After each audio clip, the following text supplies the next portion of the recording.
Nimeweza kufika katika mtaa wa Bunguoni kama unavyoona hapa palivyo. Pako patupu kabisa, watu wakiwa wamekaa majumbani kwao huko wakiendelea na shughuli zao za aina mbalimbali, ingawa barabarani ni kweupe kabisa kama unavyopaona.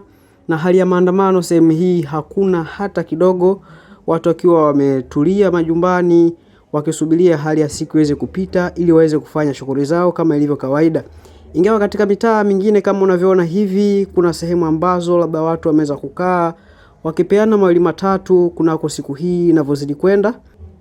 Tofauti na siku zingine ambazo wamekuwa wakifanya shughuli mbalimbali, purukushani nyingi katika barabara na katika sehemu mbalimbali za kujizungumzisha. Kama unavyoona hapo wameweza kukaa wazee na watu kadhaa ambapo wamekaa wakipeana mawili matatu, na sehemu nyingi za watu wamekaa nje tu wakizungumza, kukiwa hakuna namna yoyote kwamba wanaonyesha hali ya maandamano. Siku iko shwari kabisa, na niweze kusema kwamba mitaa mingi iko salama kabisa na wanaweza kufanya mambo ambayo ni sawa sawia. Hawana hata shida kidogo na maandamano.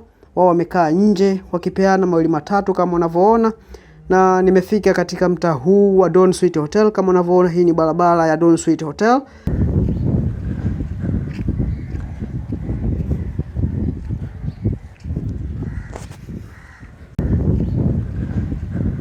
Kuelekea huku ni kwamba watu wameonekana kuwa na shamla kidogo, tofauti na ambavyo ilivyokuwa asubuhi.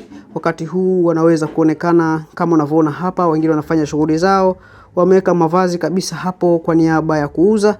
Kama unavyoona wengine wanafungua magenge yao hapo kwa niaba ya kuandaa chakula ambacho watakaweza kuuza kwa siku ya jioni. Na hapa ni mtaa wa Bunguoni Ilala, maeneo ya Don Sweet Hotel, ambapo wananchi wamekuwa watulivu sana wakisubiria siku hii iweze kuisha na waweze kuendelea na mambo mengine.